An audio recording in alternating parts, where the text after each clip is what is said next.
Okay, baby. Y'all ready for this? Let's go. Ladies and gentlemen, welcome back to your absolutely favorite podcast. Riffin with Griffin, yeah. Whoa, whoa, yeah. Riffin with Griffin. Riffin with Griffin. Riffin with Griffin, yeah. Whoa, whoa, whoa, Ladies and gentlemen, welcome back to Riffin with Griffin. We got another one and another one. Not a lot going on this week, but I saw some craziness. The Met Gala. I don't even know what that shit is for. So I was like, hey, you know what? Let's talk about that. I saw the Magic documentary. Haven't finished it, but it's pretty interesting, fascinating. Want to talk about that.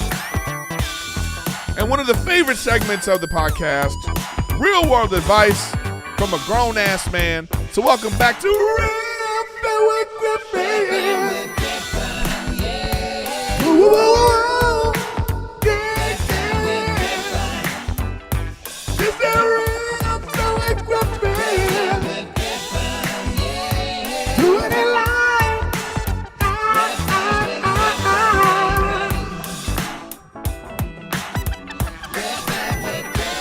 All right. Anyways, what's up, y'all? Whoo, how you guys doing?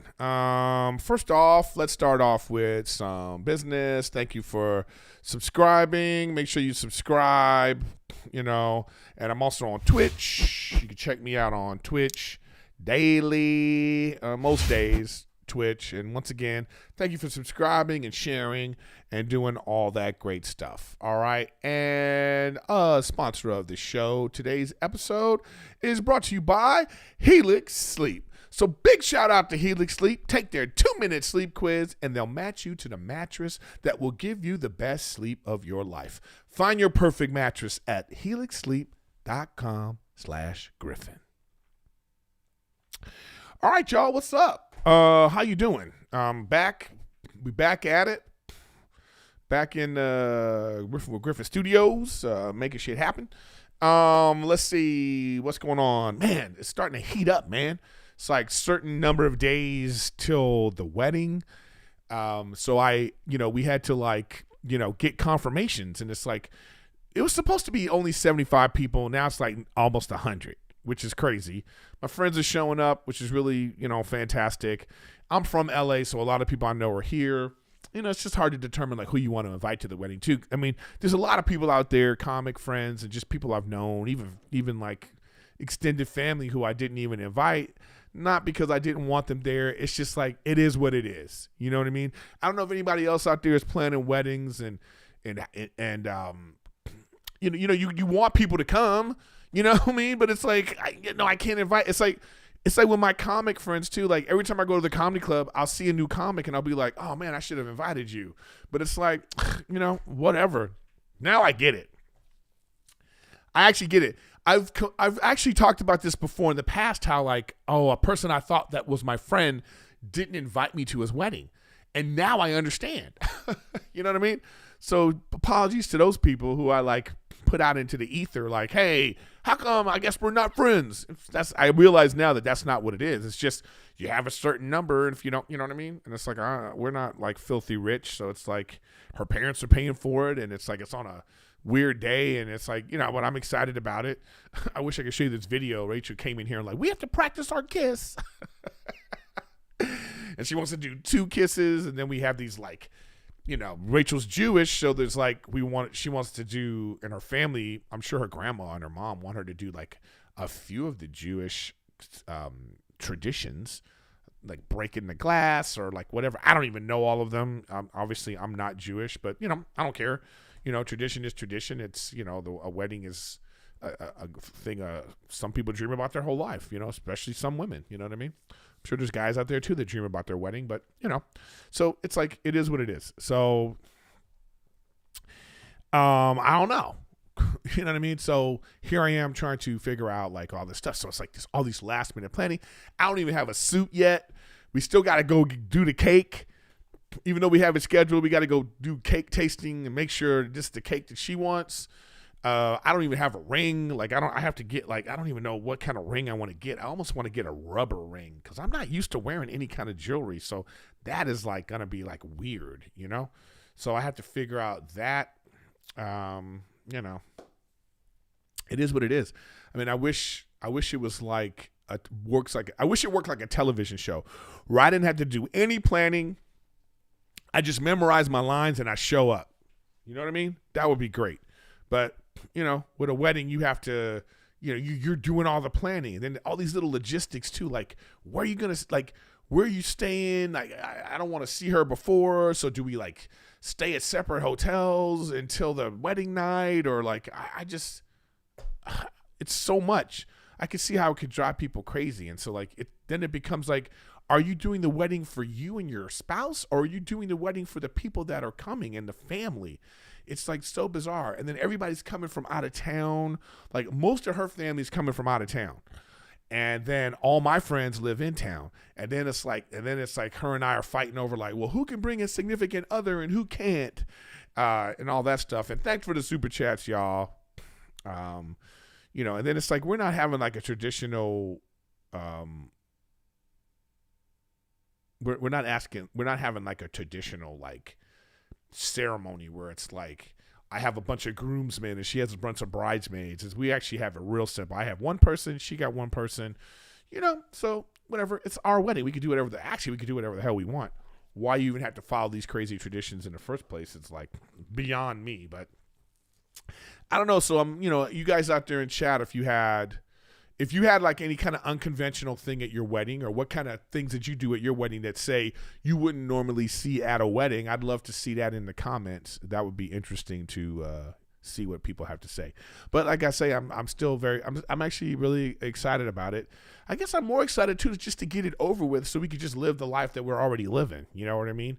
But I guess like when you sign the papers and, you know, and you do all the things that you have to do to make it official, I guess there's some anxiety and some like things about that. But, you know, I've dealt with whatever in my life. So it's like, let's get it done. You know what I mean? So we can like get busy living. Right. So, and then like people ask about, and thank you, Jag Deep. And by the way, this is live. Thanks for the super chat. Thanks. You know, am I making a speech? Oh yeah, probably, you know, my vows to her, and then I'll obviously make a speech to everybody who came, and that's, you know, all the nice people that are there. So if you want to super chat, I appreciate it. You want to support the show, make sure we also remember that we also have Patreon, which, trust me, content is coming for that. More content is coming for that, but I have some stuff up there already if you want to take a look at that. But if you want to be a part of the Patreon, it's Erik Griffin. It's patreon.com/Erik Griffin. So check me out there on the Patreon, if you want to support the show further, or you can even be a subscriber at Twitch. If you want to, you know, if you just want to support me and be like, hey, I want to help you out, you know, I like your content, you're going to go be a subscriber on Twitch too. And like I say, I do that daily, you know what I mean? So I'm on Twitch at Erik Griffin Gaming. So, you know, hit me with the follow there. All the stuff is down below in the description if you're interested in that. So yeah, and all my major, like the, you know, the Workaholics boys, half of them are coming, you know, because one of them has to work and the other one is going to another wedding. And it's like, that kind of stuff happens too, you know? So like, I really have no attachment to it in terms of like, if you can't come, you can't come, you know, that's just, it's like, great. Just give me a good gift. That's been my thing. You can't come, just bring me a good gift. So, but anyway, that's the wedding planning. So last week's episode, I was talking about, you know, the purchase of Twitch. Got a lot of feedback on that, man. So much feedback from people, you know, with their own opinions about like why Elon bought Twitter, why he bought Twitter and like what it means and why he did it. And did he spend too much money or what he's buying? And everybody had their opinions and it was great. But I do want to say I did get one response from someone from something that I said. So, you know, as I was talking about Twitter, and something that Musk said himself is that he wants to verify that each person is a real person. So my thing with that, I added to that by saying, like, I think that, yeah, everybody, you should know who everyone is. And I was saying like you should be able to like go to their profile and see their name. That's who that is. You know, as a way of like maybe a deterrent to trolling or maybe holding people accountable for what they say. But somebody hit me with some pushback on this that I didn't even consider. And it was actually a sex worker, you know, somebody that, you know, works in the sex field. And she said, well, I don't want my name. You know, my Twitter is, you know, or whatever their social media is their, you know, fake name. And they wouldn't want their real name there. And, you know, I never even considered that. And there's probably other reasons for people to be hidden, not just to be a troll or a coward. So, you know, I can understand that. But that being said, I still think that the company itself, maybe it's not public. It shouldn't be public, but it should be there though. So on your Twitter profile, the private part of the privacy part between you and the company, your name should be there. So they still should be able to know who you are. So if some disparaging things happen, or maybe even something happens to a sex worker that we don't know, you know, maybe the only way she could get away from her assailant was like she tweeted out, "Help me," you know what I mean? And the guy took the phone, you know, and then we could, you know, the Twitter could be like, "Oh, that's Sarah such and such from Alabama, and let's send the police over there or something." I don't know. My point is, I'm just saying, I still think everyone should verify who they are on their social media. It doesn't necessarily have to be public, but people, I don't think anything should be anonymous when it comes to people putting out hate. They put out their opinion. If you're putting out your opinion, you're attacking people. Don't attack people unless you can put your name on it. That's what I say. So, but I do, like I said, I took some thought into that. So if you have a good comment or a thing you want to send me, you know, hit me up in the DMs and stuff like, hey, but just be thoughtful with your thing. Give me a food for thought, or even in the comments, because I will look at the comments to check out, you know, what people are saying out here in these streets. So, you know, and there was quite a bit of comments at the on this last episode 182 about Elon, my NBA preview, my NBA playoffs, and then Winning Time, the show Winning Time. So I did get quite a few really good comments. You know, so if you, like I say, anytime you want to have something to say, just go into the comments, because I do look at them. You know, people always say don't look at the comments, but you know, this is part of the show. So like, I'm imploring you to please, like, you don't have to be a rude asshole. Just, you know, hey, you like, it's okay to disagree. Just write it out. Like, I disagree. And by the way, too, I think that it also would be helpful is if you disagree with something, give your take. You can't just be like, oh, you're an idiot. You don't know how business works? And then that's it. Just be like, I don't need that part. You could just explain it. Since you know how business works, you know what I mean?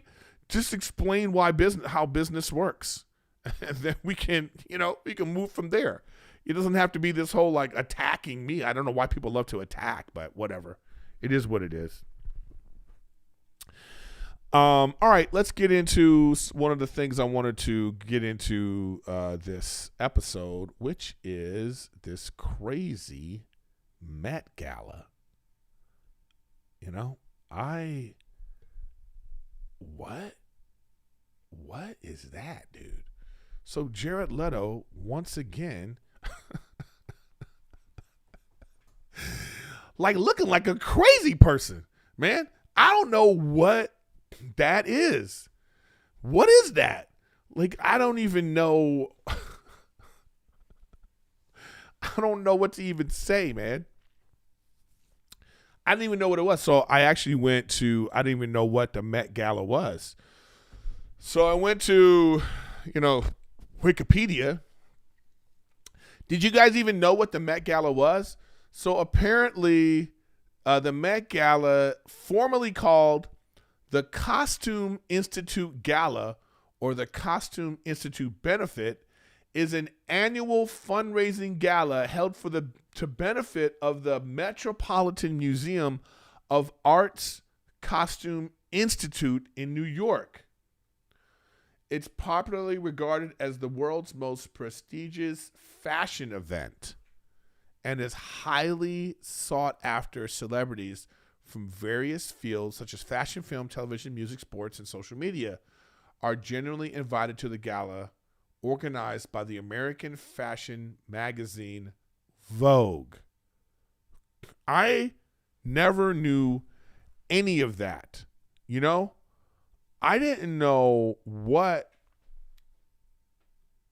So, because up to this point, you know, and then I see that, and I'll end the poll now. People say, I said, without Googling, do you know what the Met Gala is about? And so 67% of you were like, no.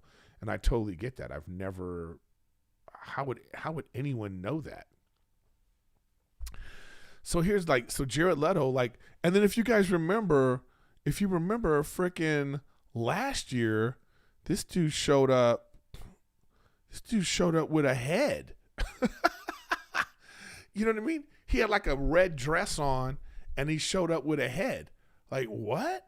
Like, so I guess now that I have a better understanding of what this is about, the Fashion Institute, in conjunction with Vogue magazine, because up to this point, you know, you kind of see it, and then like there's sort of like this weird attitude towards it where people are like, oh, it's just rich people showing off and whatever.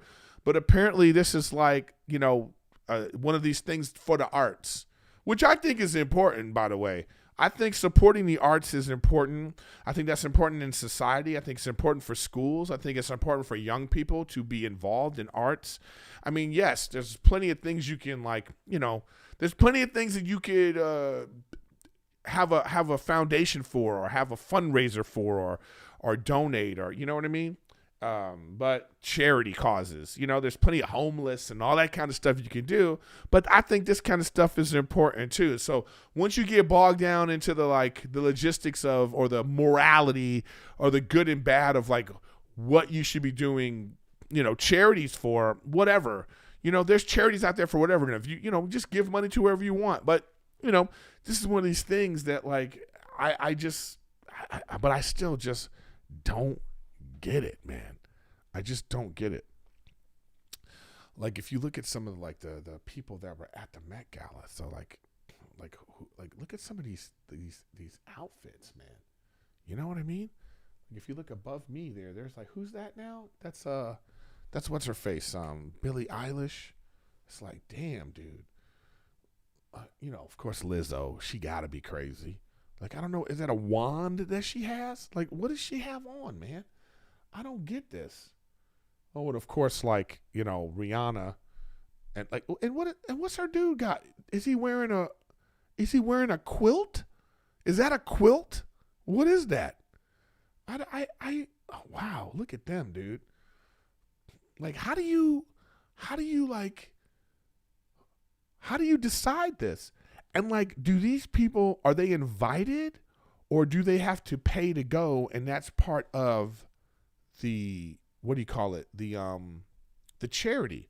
Is that part of the fundraiser, that you invite all these people to go, and then they, I don't know. You know what I mean? Oh, thank you, Jesse, for the $20.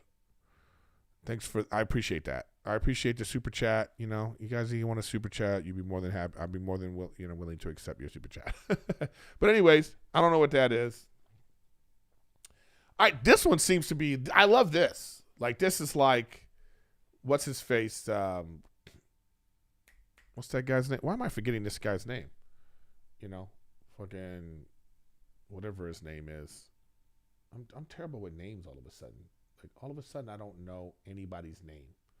Ryan Reynolds. You know, like, that's now this, I go, okay, I get it. You know, and even that outrageous outfit his lady has on is like, what the hell is that? But it's kind of cool. You know what I mean? Like, that's pretty cool. But then you have some other people where you just go like, what? Like what is this? Like, what? Where would you wear this? I don't know. Like anytime I see high fashion, like anytime Rachel goes to a fashion show and she comes back and she shows me pictures and I just go, who's wearing this? Who's wearing this stuff, man? Like I just don't get it, man. I don't get it, right? And it's like, what is the purpose? Oh my God! Like look at this chick, man. Like Lizzo is just bananas, dude. Oh, let's look at these Met Gala photos. Yeah, this is better. I mean, that looks nice. I mean, is that Hillary Clinton? Hillary Clinton's there. Look, wow, damn. And then here's, well, if you're just listening right now, I guess that's terrible for the people listening. Because they don't get to see the things I'm looking at. And there's Pete Davidson with Kim Kardashian, man. I guess Pete Davidson is living the dream, huh? Pete Davidson, man. I mean, I guess what's funny is I remember when Pete was just like, just starting out doing comedy. I remember I was doing like the New Jersey Comedy Club, and Pete was the opener. I just met him. They hired him to be, and I was like, hey man, I met him a few times, and he's just a cool dude. He was really like, a little introverted at the time, and then now he's like superstar. Like I think he's like an A-list celebrity, man. And I'm here doing my little podcast. I'm not invited to the Met Gala.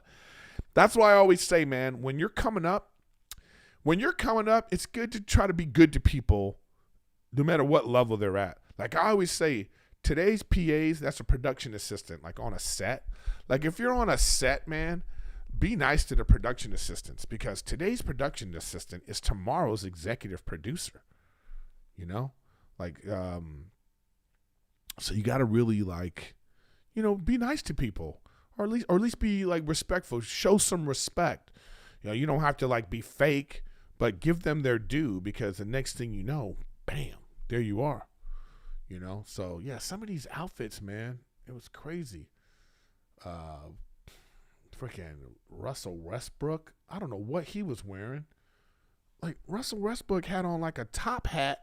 He looked like a crazy person. But that's this generation. I mean, I guess this is the good of social media.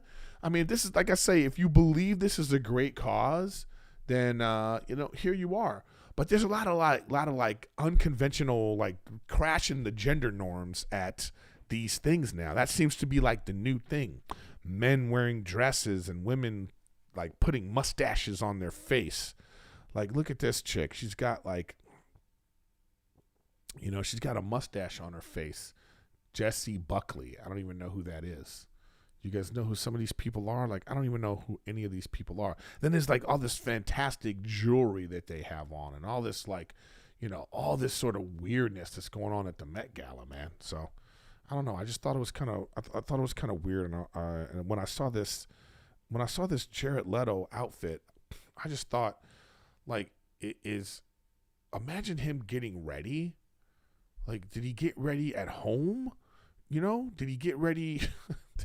Was there like a room and the people that made that for him brought him, and then he just walked out and presented himself? Like, imagine like you're talking to him over by the punch, and you're just like, hey, how you doing? Like, what do you say?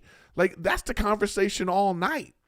It's like, hey, hey, Jerrod, what the hell? What do you even talk about? They wouldn't want me at something like this, because I would just be walking around like, what the hell you got on, fool? Yeah, they would kick me out. They would completely kick me out. Yeah, that's Jerrod Leto, man. Like, it's just bananas, right? I guess it is. I don't know. I mean, everybody's putting it up on their Instagram and that kind of stuff, and like making weird jokes about it. So I have no idea. I have no freaking idea, man. But the whole thing's bananas, dude. But anyway, guys, let's talk about one of the sponsors of the show, Helix Sleep. Helix Sleep. I love Helix Sleep. I have a Helix Sleep mattress, and I'm just telling you right now, I think you should get one too. Like anytime I go to the health place, they always talk about sleep. They say sleep is the most important thing. So, exercising and being healthy is important, but another thing that's going to help you is having the proper mattress. Sleeping on a terrible mattress, it can mess up your whole thing. It hurts your neck. It hurts your back. Helix Sleep. Look, they got a quiz. You take the 2-minute sleep quiz, you complete it, and it matches you to your body type and sleep preference.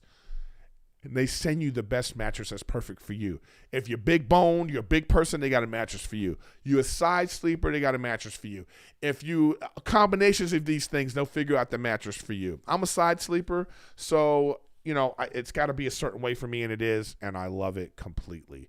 I took, like I said, I took the quiz. I'm a side sleeper, and they got it for me. So if you're looking for a mattress, you take the quiz, you order the mattress, and then they match it to you, and the mattress comes right to your door, shipped for free. You don't ever have to go to the mattress store again. Helix is awesome, but just don't take my word for it. They were the #1 overall mattress pick in 2020 by GQ and Wired magazine.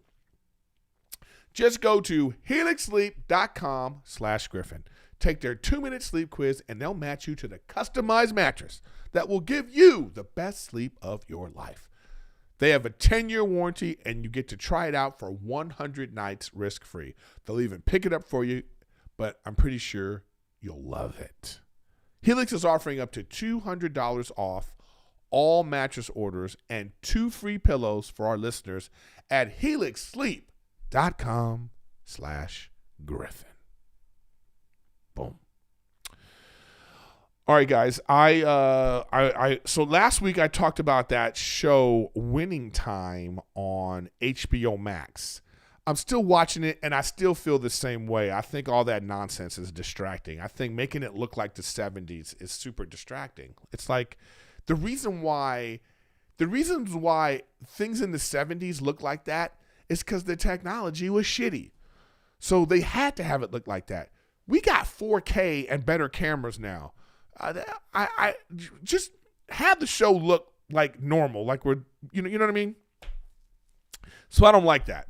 I still don't like that. But because of that process, and thank you, Jagged Deep. I can see you're asking a lot of questions with your super chats. You know what I mean? So, apparently it's not Jerrod Leto. Well, whatever. Everybody's saying it's Jerrod Leto, so we're going with it. Basically, my whole thing is the Met Gala is crazy. But anyways, I watched the Winning Time, and like I say, I don't like it, and it's because of the things we know about Magic Johnson. But that led me to look at the Magic Johnson documentary, which is on Apple TV, and I want to talk about that right now. The Magic Johnson documentary, man. It's actually pretty interesting. And I almost feel like Magic Johnson saw, or I don't know how quickly they put this together. Maybe it was already in the works, right? But, after the Jordan documentary came out, and it was fabulous, this 10-part, thing about Jordan, and it really you remember how great he was, and and it was obviously, it was like almost like a commercial for him and his brand, and he decided everything that was going to be in it. And so, yes, it made him look like a superhero that we thought he was anyway. But it was a pretty fascinating documentary. We got, and people were talking about it after, and some people had trouble with it. Some people were like, "Oh boy, I didn't like that you talked about this." Like him and Scottie Pippen are probably never going to talk again. Okay, after that documentary. So there's things like that, man, that came from it. But you had a better sense of who Michael Jordan is, even if he himself didn't want this impression of him to be out there. You still had a sort of like, wow, this guy's really arrogant. You had like a narcissistic thing about it, and that's probably not what he wanted, but it came across that way. But he approved it, right? So you learned something. So anyway, Magic, They Call Me Magic. It's on Apple TV, and I was young. Like I knew Magic Johnson later in my life. I was born in '72. So all this stuff was kind of going on. So I wasn't really a fan of basketball. And I actually didn't start really being a fan of basketball until I was early teens, in high school, starting to think about playing basketball because I had a big growth spurt, and I was like, oh, I guess I can play basketball at my small high school. So that's when I really started getting into basketball and watching it. And then Michael Jordan like came on the scene, and it was like, whoa. I remember watching the Celtics. I remember watching the NBA playoffs, and I wasn't really a basketball fan. And it was that game that Jordan scored 63 points, and I was mesmerized. I was looking at the TV like, God damn, this dude can ball. And it just was like, man, like this guy's superhuman. And it was amazing to watch. So, and then like I live in LA, and then people are talking about the Lakers, and so I would watch. Like I remember watching the game. I remember watching the Lakers Celtics when Magic hit that little baby hook to win the championship. And then I briefly like saw like when like it was Magic versus Isaiah Thomas, and I saw, that. And then it was like, then it just all became about Jordan after that. And then of course, Magic Johnson, the thing I remember being in high school and like, Magic Johnson has HIV. And so then all you remember of Magic Johnson in the last 20 years is that he has HIV and he survived it and he's a businessman, and like it's all his post-basketball career. But this documentary really lets you see the impact that he had on the basketball community and how great he was. And just like his personality, like, he was Michael Jordan before Michael Jordan, in terms of his like reach and presence and markability.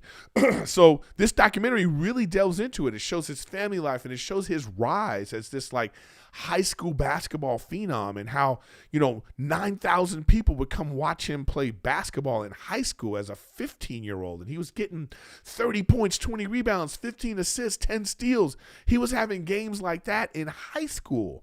And then he was from Michigan, and then he went to Michigan State, and then you had like Larry Bird, the great white hope at the time when racism and racism was more prevalent then, but the race sort of like indirect race war that was still going on, where especially in a sport, and the NBA wasn't very popular in the 70s and mid 70s. It was really what Magic and Bird reinvigorated the NBA and made it like a thing, along with Dr. Buss, the late great Dr. Buss, the Lakers owner, him making Showtime, him saying, hey, let's sell entertainment, not just basketball. And so Magic Johnson was at the forefront of that. He had this big smile, and he had this like, big personality, and he just was a fantastic basketball player. And then he like led the Lakers to like, phenomenal. Magic went to 9 championships. You hear what I'm saying? He went to 9 championships. And I don't think he gets enough credit as being the like just a winner. And this documentary is great. It shows like from his own, like he gets to brag a little bit, he gets to talk about how he felt and like what he loved about basketball. And it was really interesting to see him talk about Larry Bird and how like they had this real love-hate relationship. It was fascinating to see him, Magic, talk about when he first went to the championship. So they won the championship against the Sixers, right? And that's when Kareem got hurt in the finals, and Magic, he had 45 points, and like it was one of the greatest finals games ever to this day. And the next time he got to the championship, he was playing against Larry Bird. And the Lakers had never beaten the Celtics in the championship. And so he choked. And I started to like remember the feelings that I felt. I started to be like, oh yeah, I remember this. It was like Magic choked. Like I remember that. And he's talking about it. And you could see him in the documentary, how he's talking about it, that he's really feeling it still. And he said, even right now as I talk about this, I feel it. And it's like, man, to be that competitive, that, you're long retired, your athletic career has been long over. Some people don't even know you as a basketball player. And he was feeling it like it was just happening. And it was fascinating. And then he talked about, like you saw in the documentary, they had all these pictures and footage of him from college and high school, and how him and Isaiah Thomas were like super close. They had this really close friendship.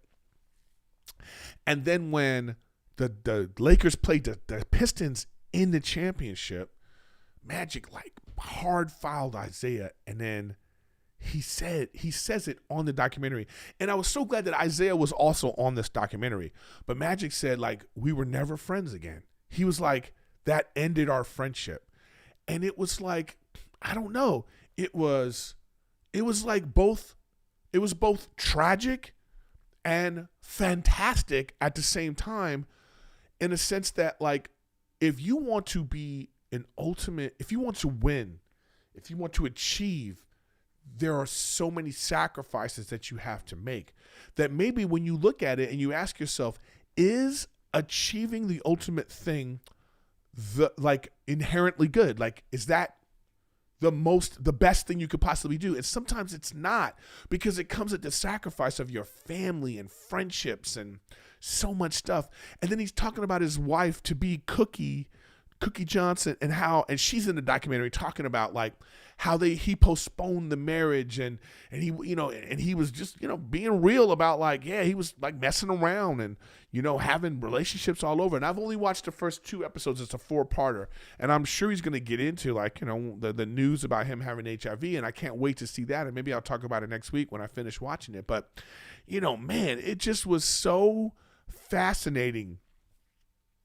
And then they did some good like movie making techniques of like, they had time jumps. So like the on screen it would go in reverse, and then you got the idea that, oh, he's talking about now they're going backwards, and he would go back to high school and say like, hey, this is when I knew I wanted to do this and that, and like, so if you have Apple TV, I do highly recommend the Magic Johnson documentary. It was really good. It's really good. I'm in the middle of it right now, and it's really good, and it really just makes me, give him. That's probably the point of it too, because if you're the star of a documentary, it's a narrative that you're trying to put out there. And I think Magic Johnson wants to remind people like, yo, I was great. Like R.I.P. to the late, great Kobe Bryant, right?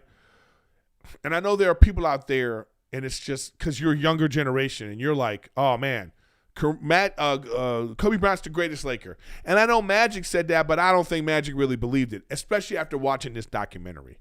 Magic went to the championship 9 times, okay? 9 times. Magic's the greatest Laker ever, man. He just is, and so many people were talking about him, and then it's like, it's like they're talking about the race stuff, and they're talking about like, it was pretty amazing. Like I say, it's a pretty amazing documentary, and I for sure give it like some woo.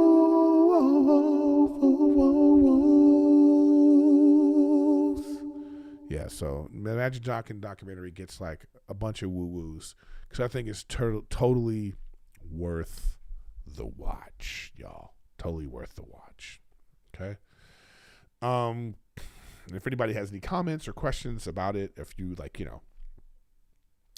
if you saw it yourself and you have something to say, put it out there. If you don't think Magic's the greatest Laker ever, let me know. Let me know what you think about that. All right. Okay, so now let's get into a segment that I haven't done in a long ass time, and I really look forward to doing it because I haven't done it in a while, and that is real world advice from a grown ass man. From a grown ass man. Okay, so first up, and actually before I even get into that, hold on. Let me get rid of these. I'm doing this all by myself. First, I want to say this. I'm just giving you some common sense advice, from me. I'm a 50-year-old man giving you some life advice. That's all. I'm not an expert. I don't claim to be. If you have real problems out there, if you are struggling out there and you're dealing with some depression or some serious clinical things, I really do highly suggest you get some therapy. Therapy is really important. It really can be helpful. It can really help you organize your thoughts with a professional that recognizes patterns. And actually, they're not even a sponsor today, but I say go to betterhelp.com/Griffin. You know what I mean? Go to betterhelp.com/Griffin. There it is right there. And if you want to get some help, or go to anywhere that you want to go. You don't have to go to mine. You can go to anywhere you want to go. But I do suggest you get that. So some of these are just fun, light ones, and some of them get sort of heavy. But, I just give you my thoughts and experience, and that's all that this is. I don't claim to be an expert. I'm just giving you, like I say, some real-world advice. That's all that is. All right? All right, so first up, and this time I kept some of them anonymous because people asked me to. Because I used to you can see their names, and this is from my Instagram. People put their questions up on Instagram. I put a question thing, and so these are the things that come up, and they're private. So first up, what do you do when someone says they want to be just friends, but you still have feelings? It's funny because I talked about this on King and the Sting today too, on one of the episodes of King and the Sting. I'm not sure which one it was. I think it was Patreon, but I don't know. But anyways, I'm going to talk about it here on Riffin with Griffin. Let me say it again. What do you do when someone says they want to be friends, but you still have feelings? Here's the thing, man. No one has to be in the friend zone. No one. If someone comes to you, if someone's in your life that you are interested in, and you make your intentions known, and they say, well, hey, I just want to be friends, your response can be, no, I don't want to be your friend. There's nothing wrong with that. There's nothing wrong with you putting out there like, hey, yeah, I'm not trying to be your friend. I have feelings for you. And now if that person's like, well, I don't have feelings for you, now you guys can decide what you're going to do next. You're either not going to talk anymore, or you're going to have some serious boundaries that you need to set. But you don't have to hide your feelings. You don't have to pretend like you don't have feelings. And then also don't pretend like you're being somebody's friend. Like if your intention isn't to be that person's friend, they should know that, because maybe that person is like, oh, this person's my friend and they're being nice. And this is why they're sending me messages, hey, thinking about you and all the stuff that you do when you're courting someone. You know what I mean? And it's like, come on. Let your intentions be known. It's totally fine. It's totally okay to be like, hey, this is what I would like. And then that person now they can have to be in a position to be like, all right, I have to act accordingly too. So now then they can set boundaries that they want. And now they know what the energy is that you are saying. If you, you know what I mean? If you're hitting somebody up at a certain time and it's in a certain way, they'll read that now and know, oh, they're interested in me. So now let me respond accordingly. It's you know what I mean? And then at the same time, if it makes you uncomfortable, if someone has told you, hey, I want to be more, and you just don't want to be more, now you could be like, all right, and I'm sorry. You can't be like, oh, well, I'm losing this friendship that really means a lot to me. That person is only making you feel that way anyway because they're trying to get with you. And you know what I mean? So communication is key. I think that is the most important thing. Communicate your intentions so you can be on the same page. So you know what your boundaries are, all right? That's what I say to that. And good luck. All right, let's go to the next one. Oop, that's not what we want. Sorry. Let's get rid of that. And boom. All right, here we go. Wanting to change careers, I'm 28 and I want to explore other paths and try out different business ideas. I've had this question so many times, actually, and I think about it. Just do it, man. I've said this before. I'll say it again. If you want to change careers, don't let the fear stop you. But the thing you have to do is plan it out. That's when, because a lot of times we're scared because I'm changing careers, but I have to pay my rent. I have to pay my house note. I have to pay my, I have my Netflix subscription. I have this and that and that. And when you're thinking you're going to change careers, you're starting to think about your loss of income and then also you might be insecure. You might be like, oh, can I do this? It's that's why the planning is important. So it's like, if you know, all right, in a year, I'm going to change careers. So in the meantime, I need to save money. I need to set myself up where I could not work for 6 months or not make the same kind of money while I'm chasing this dream, while I'm trying to achieve this other thing. Have confidence in yourself and your skills, especially if it's something that like you went to school for, or it's something that you feel confidently, I could get this done.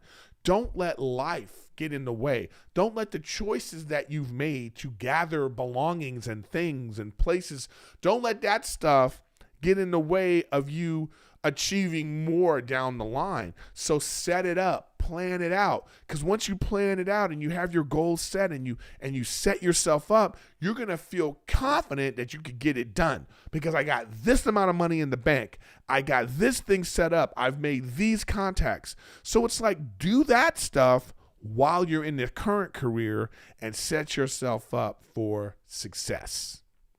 Good luck. Wait, got that one already? Okay, that's this one. All right.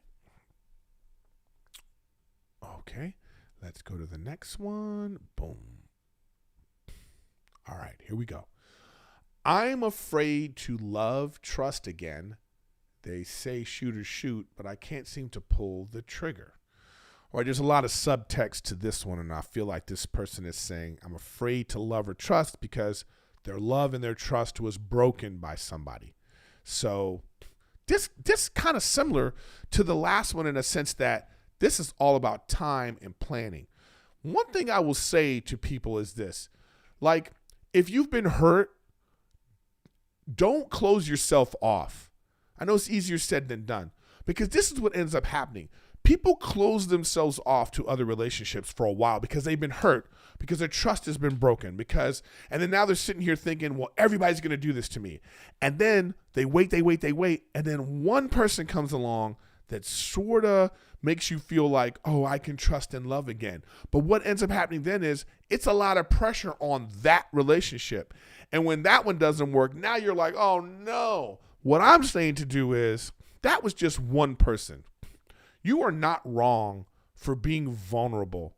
You are not wrong for opening yourself up, for allowing someone in. That person was just immature and they broke your trust. That person did. Not everyone is going to do that. So now moving forward, you just plan it out more now. Maybe now you don't sleep with the next person right away. Maybe you go, well, I need to know more about this person. Let's say like you found out the person was broke and they were lying to you for a while, making you think something else. So maybe now you want to be like, I want to know more about this person before I actually, dive full in. You know what I mean? We have to, before we dive full in on something. You know what I'm saying? So that's all that takes. It's just a little bit more time now. But what I'm saying is, don't shut yourself off. Stay out there. Just have your guard up. You shouldn't stop dating. To me, it means date more. Go out casually with this person, with that person, with this person, and just kind of get to know people. Even if it's superficial at first. Oh, I like this person's job. Oh, I like what that person does. Oh, I like the conversation with this person. So you can see, oh, I actually like a lot of different things. And then the person that has a number of things that you like might present themselves. But you've allowed more people into your life that, you know that it's possible. That, you know what, I'm going to try with this person. Oh, that person hurt me. But you'd be like, you know what, that's just the odds. That's one more person. But now there's all these other people. So stay out there. Keep yourself growing and expanding. Keep yourself, working on you, being the best version of yourself. And that's not by being closed off. It's by actually being open, and just be cautious. But don't just close yourself off, because that's how you'll trust again, by having small trusts. You know what I mean? It's like, oh, this person said they'll be there at 8:00. They were. I went on 2 dates with this person and they were dependable. Like, add to your list of things. Like, have a bare minimum. You should have a minimum standard. Have a minimum standard. The person got to have a job. They got to have a place to stay. They got to have a car. Maybe that's your minimum standards. Maybe for your minimum standards are even higher. Maybe somebody's like, they have to have a college degree. They have to have a career. They have to have a house. Whatever you make your minimum standard, make it and then look for it. You'll find a lot of it, and then you'll add more to it because you'll be like, oh, they're really nice. Oh, they're really good looking. They're really good looking and nice. Oh, they're super funny. Whatever your things are, but get out there, expand. Don't just stay on your ass, okay? I'm telling you, because there's people out there who are gonna surprise you. All right. Okay. Let us go to the next one. And thank you for the super chats. Janine, we got to have you as a grown man guest on Lifeline. Hey, I'm ready. Let me know. I'm ready to go. And thank you, Jagdeep. You're really going in right now. I really appreciate you. Great advice. My wife's here and loves what you're saying. All right. Thank you. Well, shout out to your wife. All right. Thank you both. All right. Next one. This is the next one. How do I deal with being the funny guy? Sometimes I wish people would ask how I'm doing. Man, I can relate to this one. I'm going to tell you a story with this one. When I was in high school, I'd never played basketball before. So I started playing basketball my sophomore year. And then my junior year, I'm playing basketball. And I remember I was the funny guy. Everybody's, oh, he's the funny guy. And so people would think they could say whatever they want to you. They don't care about your feelings. When you're the funny guy, people think that you're always funny and it's a weird thing. So I remember I was up and down with the basketball. I didn't know how to play. I was trying. It wasn't my thing. So I was a junior, then I was on the JV team. But then I got pulled up to the varsity team and it was like a Rocky. And my coach, rest his R.I.P. to him, Mr. Terry Matthews. He recently died, struggled with his health for a long time, but he was a solid man. He was the dean of students and the basketball coach, and he taught me discipline. He was a great, great man. But his people skills, when it came to the basketball, he would yell at you, man. He would get in your face. I remember after a game crying. He went off on us so much. We didn't play well. Cut to, I remember it was the basketball awards ceremony, the awards banquet. And he said everybody, he had a certificate for everybody. And then I remember he got to me. He forgot. And he was like, oh, yes, and Erik. Erik, and I was the clown. I was the fun guy. And I remember him saying he said oh, you know what? I was looking for somebody from the JV team to put on the bench, to sit on the varsity bench, because I was sitting on the bench a lot, right? So he thought that was a funny thing to say in front of everybody's family and friends, and that Erik, the funny clown guy, was fine. That hurt me. I remember that. I remember that really getting to me and being like, damn. But I went up there and I was like, you know what I mean? I got up and I was like, yep, that's me, and I grabbed the certificate. And I remember I left the certificate on the table. And that summer, I told my mom, I got to go to basketball camp. I said, I got to go to basketball camp. And then I remember the new Mr. Matthews retired, and this new coach was going to be the coach. And he said some messed up stuff to me too. He was like, oh, you trying out for the team? And who do you think's better, me or this other kid that was trying out? And he said that to me. And it was after the banquet. And I was like, nope. Told my mom, I need to go to camp, basketball camp. And my mom was like, okay, go to basketball camp. So I found this basketball camp and I went to it. And it was big man camp. And I learned a lot about basketball. But I came back and I was ready. And I busted my ass my senior year. And I was all league that year. And I got my name in, at the time you can get your name in the paper if you scored 20 points in a game. And I got my name in the paper 3 or 4 times. But it was a kind of thing where I was like, oh man, I wish I had said something later. I wish I had gone up to him, not in that moment, but later and said, hey man, that kind of hurt my feelings. That you said that in front of all these people, you embarrassed me and I didn't like it.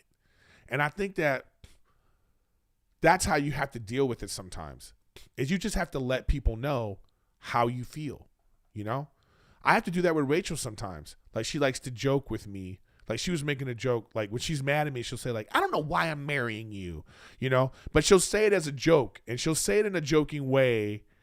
And, you know, and she'll say it like we were like last night, she said it like a bunch of times. So I said to her, I said, hey babe, sometimes I need you to say why you also want to marry me because I like to hear that too. And she got it because she said, oh, I'm sorry. You know, she was like, oh, I'm sorry. And then we had a talk, but it's like important.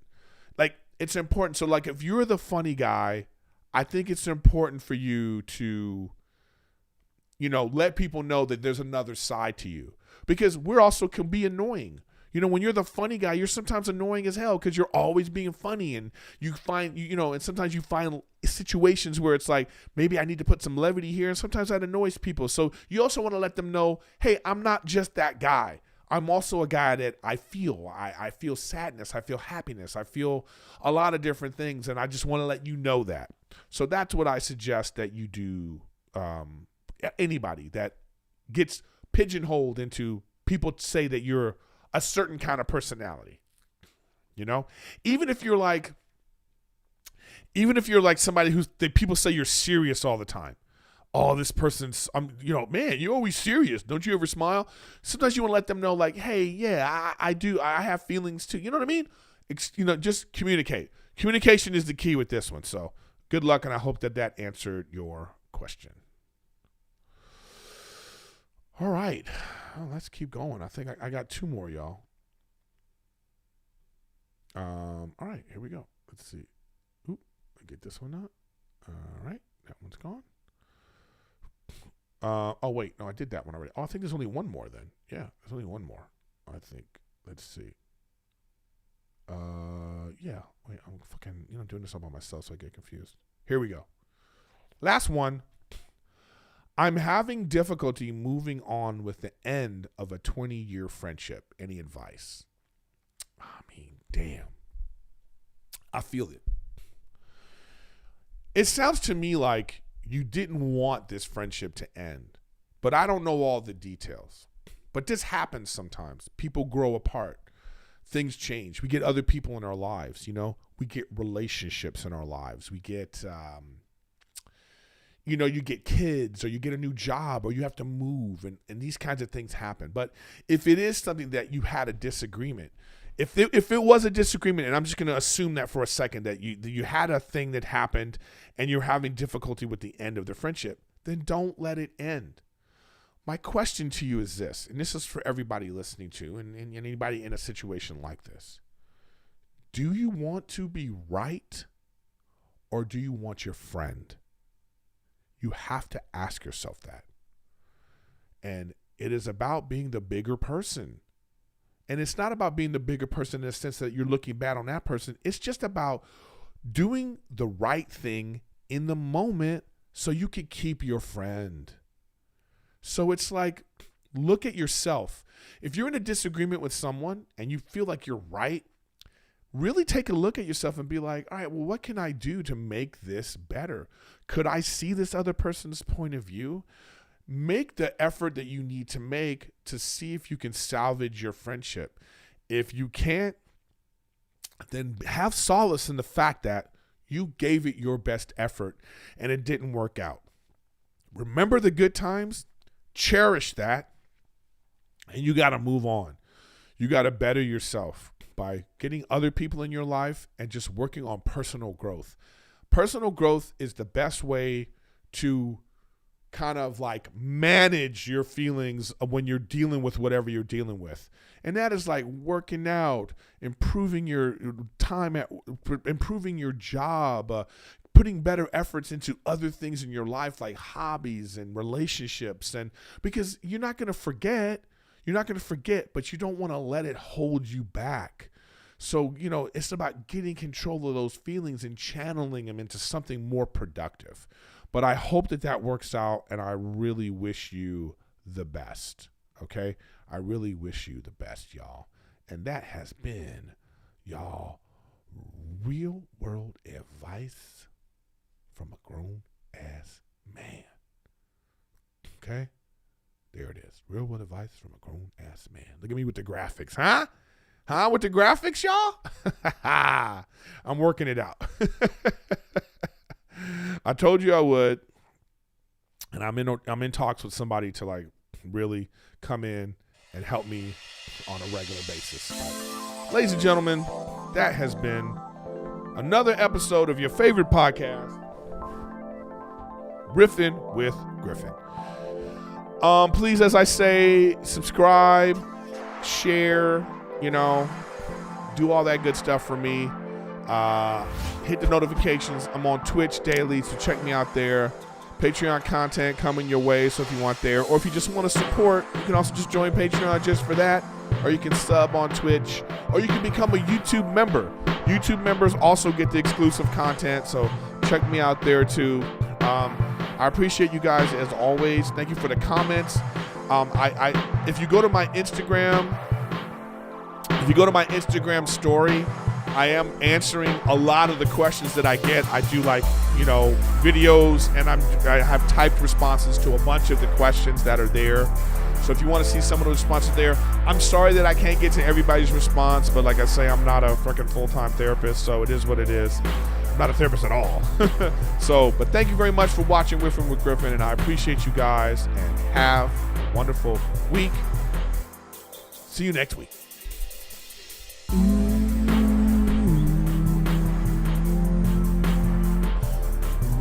Griffin, thank you for the super chats. All of you, you ain't whack. Thank you so much.